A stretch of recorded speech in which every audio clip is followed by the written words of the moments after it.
কথায় বলে চিনলে জড়ি, না চিনলে বাথরান্দার খড়ি।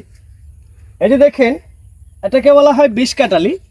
আমরা আমাদের গ্রামের ভাষায় এটাকে বলি কুকড়া গাছ। আসেন এটা নিয়ে একটু আলোচনা করি।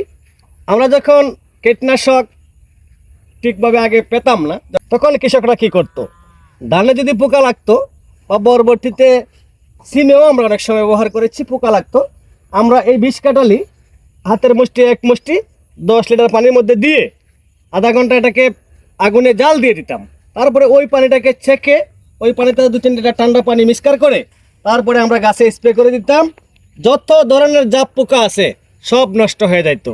পাশাপাশি এর আরেকটি দিক আমি বলছি, ছাদ বাগান যারা করেন, মাটিতে যাদের কেঁচু বেশি, আপনারা যদি চান এই বিষকাটালির পাতা শেষে কোনো কিছুর সাহায্যে এটাকে বেটে নেবেন, নিয়ে পানির সাথে মিক্সকার করে এটাকে যদি মাঝে মধ্যে